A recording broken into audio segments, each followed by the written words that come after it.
હમણાં જ સરકારે ઈસરોના માધ્યમથી પાકોનું સેટેલાઇટ સર્વે ચાલુ કર્યું છે અને આ પાકોનું જે સેટેલાઇટ સર્વે થયું છે એમાં તો જે ખેતર દેખાય છે એ જ ખેતરનું સર્વે થયું છે।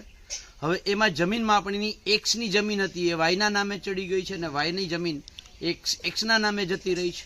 એટલે થયું છે એવું કે એક્સે તુવેર વાવી છે, એના ખેતરમાં તુવેર પણ છે, પણ જમીન માપણીની ભૂલ છે એના કારણે એ ખેતર વાયનું દેખાય છે।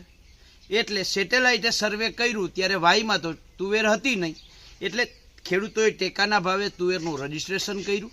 જુનાગઢ ત્યાં રજીસ્ટ્રેશન જે કેન્દ્ર છે ત્યાં જાય છે ત્યારે ખબર પડે છે, ત્યાંથી કહેવામાં આવે છે કે તમે તો તુવેર વાવી જ નથી, એટલે ખેડૂતોએ વિલા મોઢે પાછું ફરવું પડે છે।